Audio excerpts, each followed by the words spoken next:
Hi viewers, நம்ம இங்கே எங்கே போகிறோம் பார்த்தீங்கன்னா கிரீன்லேண்ட் நர்சரி கூடுவாஞ்சேரியில் இருக்கிறது தான். இங்கே பார்த்தீங்கன்னா வகை வகையான மலர்களாகட்டும் கனிகளாகட்டும் மாடி தோட்டத்துலேயும் வைக்கலாம், கீழேயும் வைக்கலாம். அந்த அளவுக்கு மனசை மகிழ்விக்கிற மலர்கள், இந்த மாதிரி மலர்கள் வந்து ரேராக தான் கிடைக்கும். இந்த மாதிரி ஒரு கலெக்ஷன்ஸ் வந்துட்டு கிரீன்லேண்டில் தவிர வேறு எங்கேயுமே கிடைக்காது.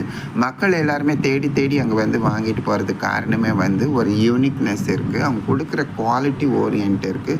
எல்லாமே மாடி தோட்டத்துலேயும் இன்டோர்லேயும் வெளியிலையும் வைக்கக்கூடிய உங்களுக்கு ஃப்ளெக்சிபிளான இடத்துக்கு தகுந்தாப்படி அவங்க வந்துட்டு இந்த மாதிரி ஒரு பிளான்ட்ஸையும் ஃப்ரூட் செடியும் நம்ம கொடுக்குறாங்க. பார்க்குறதுக்கு ரொம்ப அலாதியாக இருக்குது. எந்த செடியை விடுறது எந்த செடியை வாங்குறதுன்னு தெரியல.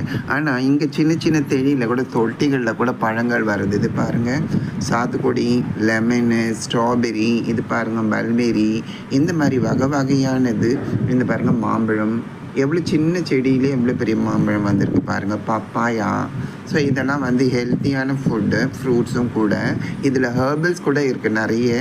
தெரிஞ்சோ தெரியாமலையோ இந்த நர்சரியில் என்ன சொன்னாங்கன்னா, பூத்து குலுங்குற மலர்கள், கனகாம்பரம் சிகப்பு ஆகட்டும், மல்லி ஆகட்டும், அதுக்கப்புறம் வந்துட்டு என்ன சொல்கிறது, ஆலிவ் மரங்கள் ஆகட்டும், கற்பூரவள்ளி ஆகட்டும், மிளகு செடி, இது மாதிரி வகை வகையாக சொல்லிகிட்டே போகலாம். இங்கே இருக்கிற மலர்களுக்கு வந்துட்டு இந்த அளவுக்கு வந்து இது இருக்கான்னுட்டு.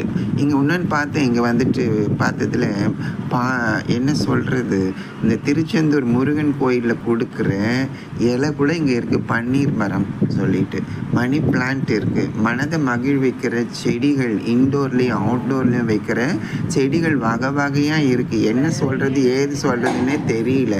எப்படி பார்த்தாலும் இந்த செம்பருத்தி பாருங்கள், செம்பருத்திலே விதவிதமான செம்பருத்திகள் வச்சுட்டு இருக்கிறாங்க. நம்ம வீட்டை மகிழ்விக்கணும், நம்ம தனியாக இருக்கணும், லோன்லினஸ் இருக்கணுன்றதெல்லாமே நம்ம வீட்டை அகலணும்னா நம்ம வீட்டை மாடி தோட்டமாகவும் நம்ம வீட்டை அலங்கரிக்கிறதுக்கும் நம்ம செலவு பண்ணோம்னா நம்ம உடம்பும் ஆரோக்கியமாக இருக்கும். நம்ம செடிகள் கிட்ட பேசலாம், நம்ம கனிகள் கிட்ட பேசலாம். ஒரு நாளும் அந்த செடிகள் கிட்ட போய் பார்க்குறப்ப ஸ்பெண்ட் பண்ணுற நேரம் நமக்கு இருக்கிற டிப்ரெஷன்ஸ் எல்லாமே நம்மளை விட்டு போயிடும். ஒரு சில பூக்கள் வந்து, ஒரு சில செடிகள் வந்து பேர் சொல்லவே தெரியல, ஆனால் நைட்டில் தான் இது க்ளோ ஆகுமா. என்னெல்லாம் கண்டுபிடிச்சிருக்காங்க பாருங்களேன். அழகழகான செடிகள், அழகழகான மலர்கள், மனதை மயக்கக்கூடிய பழ வகைகள். இங்கேருந்து வரப்ப இந்த சின்ன மரத்தில் எவ்வளோ கொய்யா காய்ச்சி இருக்குது பாருங்கள்.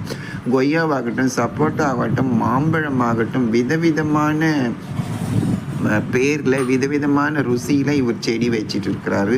எங்கேருந்து தான் ஐடென்டிஃபை பண்ணுவாருன்னு தெரியுது. இங்கே பாருங்கள், ஸ்வீட்டாக சாப்பிட்றதுக்கு இது லெமன் ஆரஞ்சு, சின்ன சின்ன பழம் தான் இருக்கும். பேக்கெட்டில் கூட போட்டுட்டு போயிடலாம். லீஷராக இருக்கிறப்போ ஒரு பழத்தை எடுத்து சாப்பிடலாம். அந்த அளவுக்கு வந்துட்டு ஒரு